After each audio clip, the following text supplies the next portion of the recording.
માતૃશક્તિને મારે ખાસ વિનંતી કે જે ઘરમાં દીકરી જન્મે ત્યારે નાનપણથી જ આપણે એના પહેરવેશ ઉપર ધ્યાન આપીએ, એમના વિચારો ઉપર ધ્યાન આપીએ,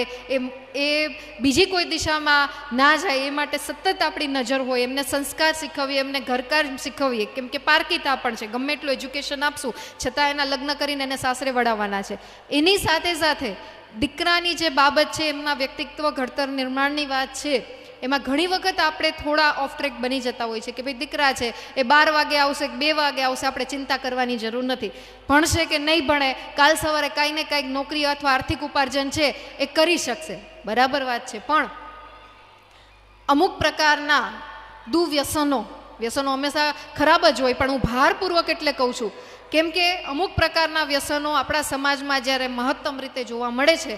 ત્યારે ભાવિ પેઢી ક્યાંક એનો ભોગ ન બને એ જોવાની જવાબદારી પણ આપણા બધાની આ રીતના મંચથી આપણે એકત્રિત થયા હોય ત્યારે ખાસ ચિંતા કરવાની જરૂર છે.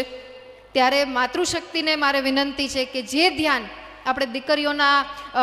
ઉછેરમાં આપીએ છીએ એટલું જ ધ્યાન દીકરાના ઉછેરમાં આપીએ. દીકરો 12 વાગે આવે છે તો એને પણ પૂછીએ કે બેટા ક્યાં હતા, કેવી રીતના મોડું થયું, એમનું મિત્ર વર્તુળ કયું છે, એ પાન મસાલા કે ફાકી ખાવાના બીજા રવાડે તો નથી ચડી ગયા ને, કે એ નિગરાની રાખીએ, એમને ધ્યાન આપીએ, ટકોર કરીએ તો ભાવિ પેઢીને ક્યાંક એનાથી આપણે નુકસાન થતું છે એ અટકાવી શકીશું.